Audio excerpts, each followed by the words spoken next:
Cruelty Squad is a very special game, not just to my very deranged self, but also to the medium of video games. My initial review of this game was going to be my first impression, the ravings of an emotional loser. The game's irony had me fall in love so quickly that I instantly wrote a frantic paragraph of praise, which I'm glad that I did since it only proved to me that I really like this game. Afterwards, I went to work on this script, and it has turned out to be a long series of revisions, rewrites, and reconsiderations. This game covers some intricate topics from the military-industrial complex to even economic theory as a couple of examples. And, as it may be obvious or not so obvious, I'm not a fucking expert on either of those things. I fucking play video games and edit videos. But those things aren't what some people may see at surface value. What they may see is actually just a janky, ugly mishmash of colors and viscera. This game by standard game conventions should not be appealing. This game by traditional game design should not work at all. This game in general should not succeed. The thing is though, it does succeed. Its design works amazingly, and by all accounts, it has appealed to me in a way that no other game has.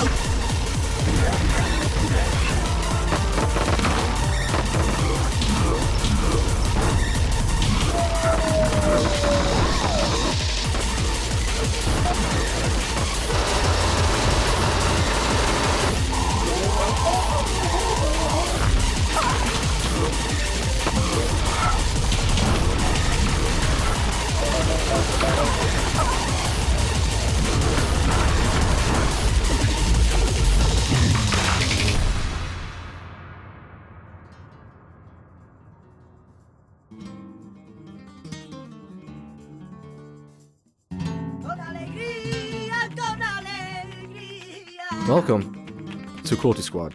As a newly hired Cruelty Squad agent, pretty much a corporate hitman, you'll be tasked with handling the problems or protecting the assets of private corporations or really anybody with enough money in their pockets. As an agent, you go through the different levels to knock off names from your list of targets. From incompetent employees to slacking rich kid executives to pesky government officials to even your own boss, no private security or police force can stop you from enacting your role of bloodshed.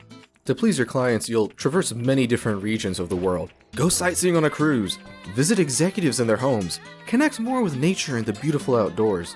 Overall, your business trips will take you to more places than most people can say they've been to. Take in the beauty that life has to offer. Cruelty Squad is a game of uneasiness, with its most in-your-face part showcasing that being the art. One time when my dad was visiting me, he saw me playing this game and said what I think most normal people would say at a first glimpse of this game's visuals.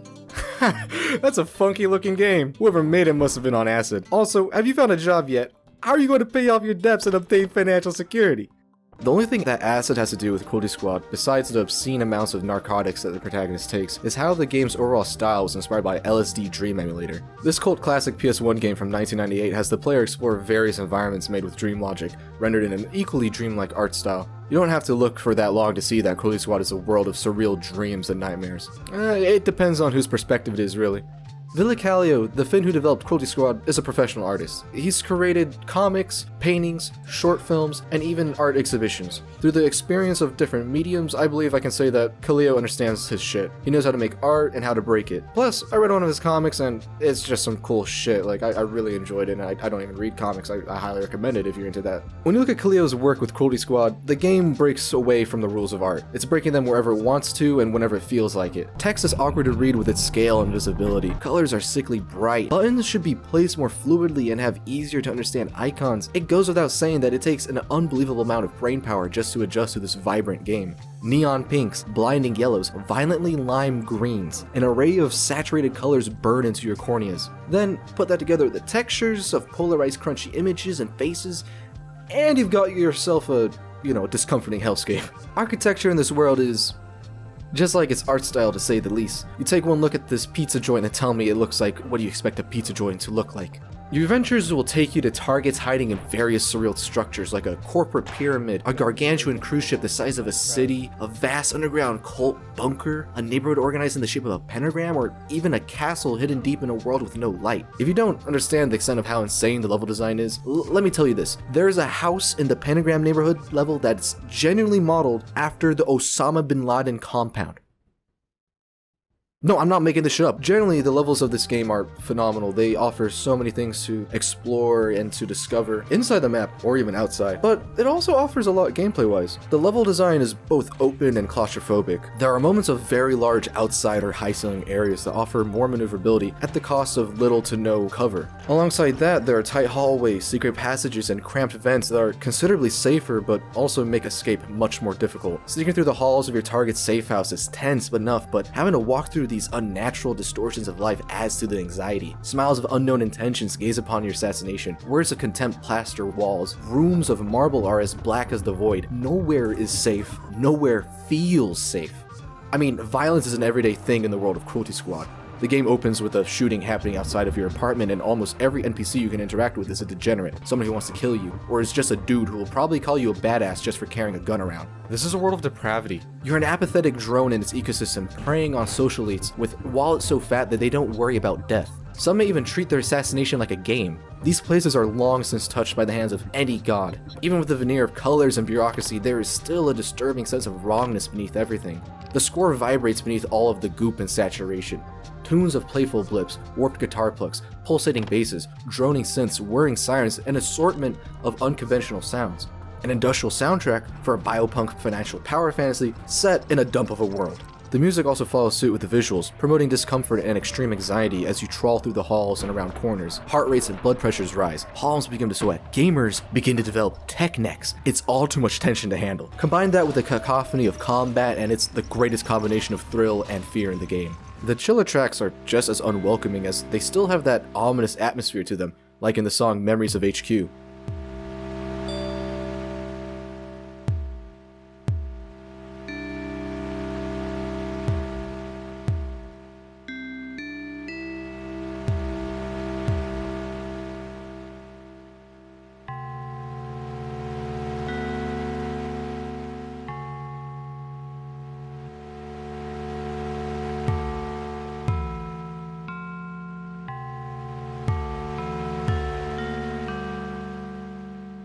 I mean, that's what I felt when I played through the game over and over. I'm no music major, so I'll ask my professional musician friend William for his take on it since he studied music theory.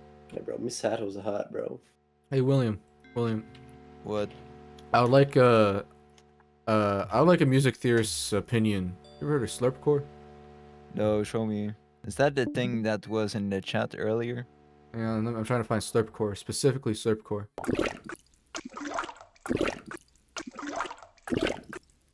It's kind of like if you know electroacoustic music. I don't. Okay, so it's kind of like this.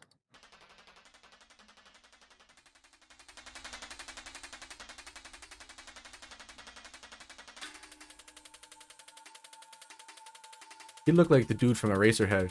With the conventions of art and visual design, the abrasiveness of the visuals is considered ugly by most at a first glance. But the thing is, this consistency to be unappealing to the senses is what creates a cohesive and unique art style, which makes the game even more engaging. Artistically, the game triggers an insane amount of fear. Gameplay-wise, it does just as well at triggering that fight or flight instinct within me.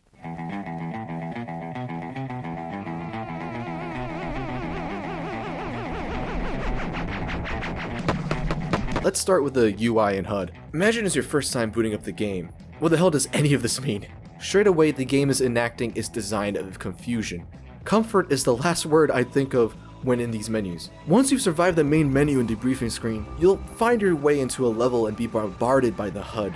The life flesh meter and screen border compete with the gameplay for your attention. Look at how much space they take up.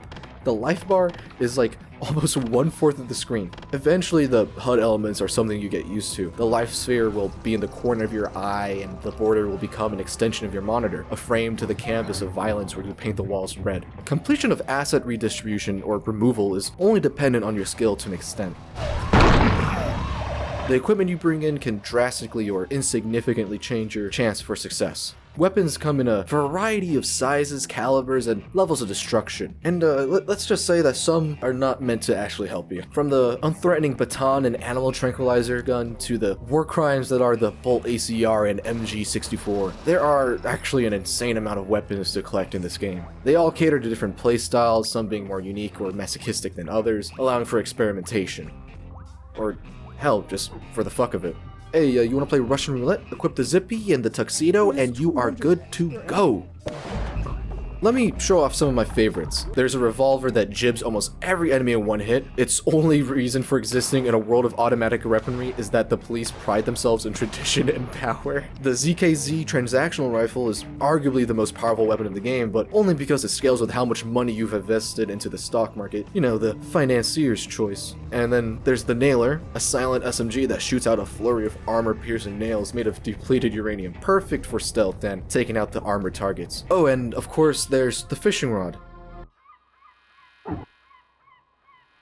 Regardless of your weapon of choice, the combat is very reactive and satisfying. Weapons feel cathartic to shoot with their deafening cracks and booms, but spraying bullets down hallways while the AI runs frantically in zigzags will bring about an intense anxiety of whether or not you're about to get obliterated by a hail of gunfire. Enemies vary from different sorts of deranged gunmen. Whether it's the state's police, hired protection, or other hitmen, they're all the same sort of crazy people, just wielding different guns. The more significant enemies are as follows: dogs, flesh rats which inflict toxins, knifers that explode into a corrosive gas upon death, flesh pigs that turn invisible, zombies that are seemingly invincible, towering robots of death, psychers that fuck with your vision in tandem with your aim, and the flower.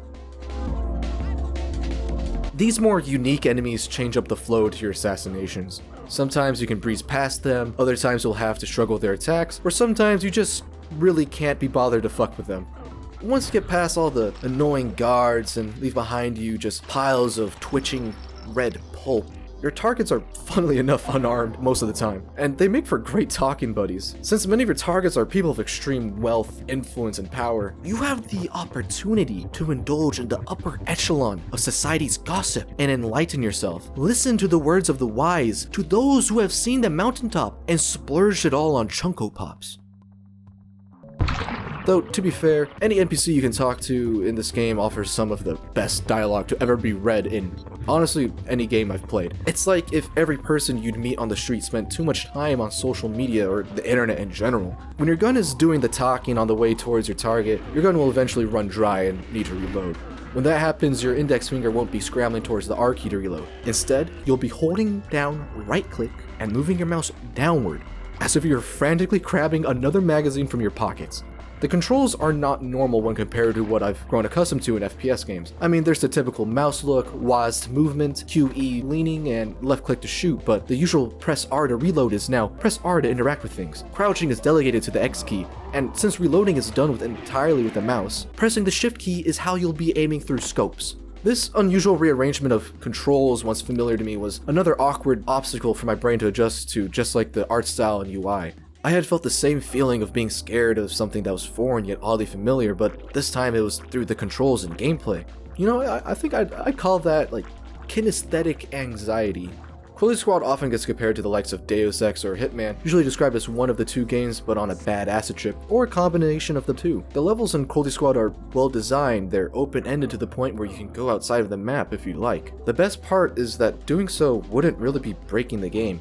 It'd be a legit strat because honestly, why not? Like, is it really that outside the realm of possibility in Cruelty Squad's world to just, I don't know, fucking no-clip? It'd be like Neo seeing the code of the Matrix, except it's the player seeing a cube texture with Elon Musk's disgusting smile. You can complete the levels in just about any manner. Go through the front door to receive or shoot out lead, sneak through a side entrance and get to the target with the least amount of resistance, or sometimes you don't even have to enter the target's safe house. While I do agree that Cruelty Squad is an immersive sim due to its plethora of tools and open-ended level design combined together to allow for emergent gameplay, some examples being you can grapple hook onto mid-air tranquilizer darts and jump walls by combining the baton and kick, I think the most that this game takes from is Tom Clancy's Rainbow Six. Both are tactical shooters in which the player should carefully think out their actions ahead of time to maximize their chances of survival. Though the only planning you make in Cruelty Squad is deciding what guns and body augmentations you'll be bringing in with you. You explore the levels as you unlock them. The only information to the levels you'll get are the thumbnails and rambling debriefings to give you the barest amount of information when compared to the detailed building layouts of Rainbow Six.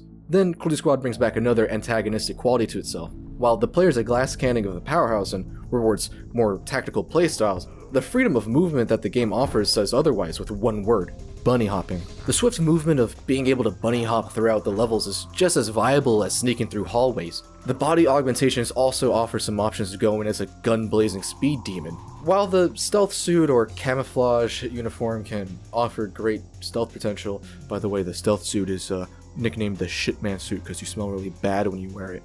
There are more augments that will improve your mobility, leg modifications that increase jump height, double and triple jumps that utilize bodily waste as a propellant, a shield that allows for rocket jumping, a thruster that slides you around and is also powered by bodily waste, and then this shit that turns your world upside down. Oh yeah, I forgot to mention there is a grappling hook made from an appendix. It's called the Grapendix, it's awesome. If it wasn't obvious enough, movement is powerful and fun as hell in Cruelty Squad. I think the first hint of telling the player that zooming around is also a viable playstyle is the fact that you have pretty much no accuracy when trying to aim while leaning, making the stealth lean around corner headshot strat nigh-existent in this game. Of course, there are also many options that aren't related to movement. To name a few, there's the ammunition gland, which will provide you with infinite ammo over time, the Biosuit Mark IV that offers state-of-the-art protection with seemingly no downsides, and a radio to provide some tunes whenever you feel like it. So what sort of playstyle should you choose?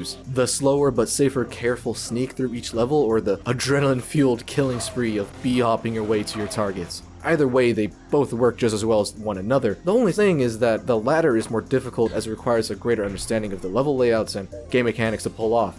So you basically become a speedrunner by the end of the game. Though, if you're going to want to acquire those body augmentations to gain the upper edge, you're going to have to grow more of that corporate mindset. In fact, I think you should rather subscribe to the CEO Grindset philosophy that many higher level thinkers exercise. Why, you ask? Well, let me tell you. These augments, they don't come cheap. They don't come cheap at all. While completing gigs for the Cruelty Squad organization can keep you in your apartment, just barely, it's nowhere near enough to obtain the greater necessities in life. How else will you become a property owner, man? Let me introduce to you the stock market. The bloodline to your journey to securing power via wealth, because why stop at financial security? How does it work? Don't ask me. Cruelty Squad's stock market is the real way you'll be affording new body mods, since it's the best way to make money. I'm not lying. It's not a gimmick mechanic for making a joke, even though it's already funny enough that a fully functioning stock market is working in this tactical assassination shooter. Some stocks will be influenced by one or two of the main missions you complete in the game, so you can play the stock market in that way, or you could just be really good at watching that line turn green and go up. Aside from investing shares in different companies like a bio-waste alternative to pizza or the Cruelty Squad contract killing organization as a couple of examples, you can also check out the organ and fish stock markets. What was I saying about selling human organs? Everybody needs a side hustle. It doesn't hurt to make a little extra dough from your liquidation trips. Take the kidneys of your targets and anybody who was misfortunate enough to cross paths with you. Follow that up with a relaxing session of casting your fishing rod to wind down after a hard day's work. But why stop at getting body modifications? While we know that biology has failed us and that the technocratic and eugenic practices push us to become powerful beings of violence perfect for militarization, why not also modify our souls? Traditional forms of religion, as we know it, at least the popular ones, has been long dead in Cruelty Squad and was replaced by the deification of financial power. So how about you throw away your soul and gain the life-changing ability to wall jump and be immune to radiation for the measly price of your life? Though, to first trade in your life soul, you'll have to have eradicated your hope and friends by unlocking the highest difficulty, which is conveniently named Hope Eradicated. Going back to the border itself, the weird squishy looking thing surrounding your game, despite being an interesting artistic element to the game's aesthetic, it is also one of the game's most important gameplay mechanics since it determines the difficulty of the levels depending on what the border looks like. Going from the easiest to the hardest, Power and Misery offers the least difficulty and ability to eat corpses. Flesh Automaton is slightly harder and removes the cannibal trait. Divine Link is what I'd say is normal, and Hope Eradicated is hard mode, and once in this difficulty, all of your friends are killed off and won't ever respawn. Some of the different borders also allow for interaction with certain doors corresponding to specific difficulties. These doors lead to additional levels and gear, making death vital to the gameplay loop. Death in Cruelty Squad actually has little to no meaning or repercussions, especially after you understand the levels of difficulty. Once truly dead, you simply pay $500 to use the genetic recombinator, come back to the world of the living, and try again. This price to respawn isn't just a gamey element to exist as punishment for a player, it's a service fee that anybody who can afford it will use it to come back from the dead. I mean, why else can you repetitively kill the same targets in the same levels over and over again, besides the fact that you're playing a video game? So, with death just becoming an obstacle and ceasing to be punishment, where does life sit in this world? Life is pretty much valueless. Negative. Human life is valued so low that parasitic poolworms and singular organs are worth more than a whole human, dead or alive. This allows for any corporate liquidator, private security, militarized police force, or any lunatic with a license to kill the freedom to gun through civilians with no consequence if any get in the way of their jobs. With death now being more of an obstacle than existential dread, immortality is Cruelty Squad's norm since resurrection now has a $500 price tag. And by putting a price on resurrection, you have then put a price on life. It instills a sort of nihilistic worldview where life and death don't matter. Existence is put on a lower pedestal than material and financial wealth. After all, a liver is worth more than your entire rotting corpse on the black market. The game isn't saying that life is pointless as what is the perceived stereotypical definition of nihilism, but Cruelty Squad is a world where humanity as a whole has basically rejected pretty much all of what we see as the human experience. There is no morality, just business opportunities. There are no values, just corporate interests. There's no consensus on knowledge. People string together schizophrenic thoughts as truth and just makes objective truth almost impossible. But before I continue to embarrass myself by analyzing a video game to this extent, I want to explain why people can get so bizarre into deriving meaning from things that the author may have not even put meaning into whatsoever. The picture on screen somewhat perfectly captures the discourse surrounding Cruelty Squad's death of the author phenomenon. This picture has no fucking meaning at all. It's literally just a Chinese bootleg shirt design of jumbled phrases. Even with that context, it has no profound meaning. Yet, one look at it can get a person to derive from it an opinion that life is pointless because the world is beyond fixing, and the violence humans act on is too horrible to bear, leaving us feeling like trash. But then again, that was something I just completely pulled out of my ass to put meaning onto something that has no meaning. Another thing about Cruelty Squad's death of the author situation is that some people go onto YouTube and find videos like this to form their own opinion and interpretations rather than, letting themselves think about the game and what they've experienced. Don't get me wrong, I've used Spark Notes in school to understand some old English story about lonely rich people, but the issue here is that the people who do this too often are not constructing their own views. Rather, they rely on others to tell them what to think. I'm sharing what I found from my playthroughs of the game and also what I've talked about and shared with some friends. And let me clear another thing up. Of course, I've been influenced by others. I use the internet. I follow people that like the game. I follow the developer. I consume content related to this game, so obviously I've been a bit influenced. By sharing what I've interpreted, I hope that I can offer another perspective to others and wish for them to dissect the art themselves to create their own conclusions. Now, with Cruelty Squad, some come to the conclusion that it's a game that just wants to say, capitalism bad. To be fair, a valid take, but also a somewhat shallow one since that's just scratching the surface of what the game presents to the player. The general take of capitalism not being good is more of a byproduct of the game's themes. I'm no expert in nihilism, accelerationism, or any social political theories and philosophies. I literally Google most of this shit, read some Wikipedia pages, and proceed to pretend I understand everything. You will not be catching me reading Foucault, or however the fuck you pronounce that guy's name. I do not blame people for putting what they pull from the surface of Cruelty Squad as their greater meaning of the game. It's hard to decipher not only the gameplay, but also so many of the themes that it sometimes feels like you can be staring at a mess of philosophical and economic theories held together with irony and dream logic. But with how ironic Cruelty Squad can get, it's like unscrambling a Scrabble game played by a madman obsessed with French philosophers. The layers of irony this game constructs onto itself are insane, to the point where I wasn't entirely sure what the game was trying to say about some things. My best way of explaining this is how the game looks at biology. It outright makes it shameful to have a human body in this world. If you aren't adding some man-made horror beneath your skin and into your flesh, then you are at a disadvantage physically, but also socially. So, does the game try to push for body and biological modifications similar to eugenics or transhumanism? I mean, is the developer really some sort of anarcho-transhumanist? The game, although showing how powerful these modifications to human bodies can be, also makes them terrifying with their grotesque body horror presentations. It's like David Cronenberg was hired to design weapons for the military. They're disgusting and inhumane by design. But again, what about the developer? Do they believe in technocracy through body mods? Well, I can't really answer that, but when the game says biology has failed us, Kallio isn't entirely joking. He's stated that he thinks that it's a bit troubling we're still limited to our biological makeup on top of being an organism which guarantees decay and death. Whether or not I believe Kallio was serious in the interview, I can only assume that when making the body augments for Cruelty Squad, he had to be saying to himself, that'd be funny, I think.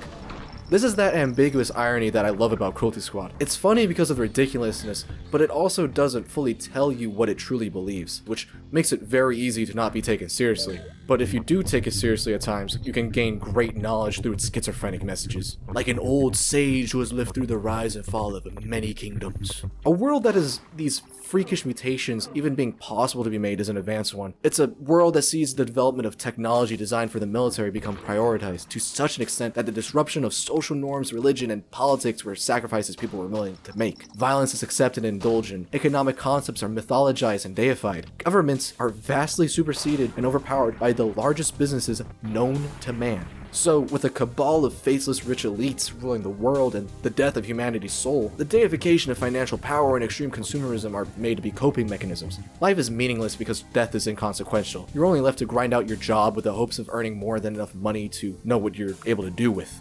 Cruelty Squad is about living in a world of excess. Corporations that have more power than nations, executives that can buy a ship the size of a city without financial hesitation, an arsenal of weapons that can effortlessly turn a human into mushy red pulp. And not forgetting, life is so rampant that only a select few people actually permanently die while everybody else is constantly resurrected. It's a horrifying world that is stagnating not out of a lack of innovation, but because its inhabitants have more than they need to live. Its excessive wealth, power, and corruption build up into its downfall, which can only end in complete annihilation or rebirth. If there's something Cruelty Squad wants to leave the player thinking about, it's about how much of something we give or allow to different things. How much power private militarized police are able to enforce over others. How much money the rich elite are able to spend on junk or in inhumane services. How much can we alter our bodies until we're not human? How much waste can we pump into the earth until it's uninhabitable? Until we come to a conclusion on when enough excess is considered too much, we continue the same cycle of working our jobs and living our lives, never really seeing an end or major changes to the cycle. Just further propagation into a death-like purgatory, a world that won't truly die but continuously becomes less friendly, less hospitable, less recognizable. But at least you can fucking ball out! Abraxas keeps everybody in a merciless purgatory. Cruelty Squad slaps the wrists of executives for the highest bidder. You kill, die, fish, and invest stocks forever into an eternity, praying for existence to cease. For a power fantasy about financial fortitude through gory murder, Cruelty Squad offers so much exploration to its themes with or without considering its gameplay. Cruelty Squad is one of those pieces of media that is hard to show or even express with words why it's so great and why I like it so much. It's definitely one of those things where you have to experience it to really even at least try to understand it. You can go down a rabbit hole of different philosophies and theories and hell, even fucking like schizophrenic threads. It's startling to find how much more is beneath the surface of what many people would think is a shitpost game just by taking one glance at a screenshot on the Steam store page. It's an intricate game of complex theories and in-depth mechanics that is solidly put together by finding a balance of strategic planning and Rambo-like adrenaline-fueled combat. The best part about Cruelty Squad is that the game can be enjoyed as either a deep exploration of modernity or a gnarly psychotic hitman game because of how ironic it presents itself. Cruelty Squad knows how absurd it is. It recognizes the ridiculousness of its world, which adds to the layers of irony it surrounds itself in. Love the game because you understand its insanity, or love it because of its insanity.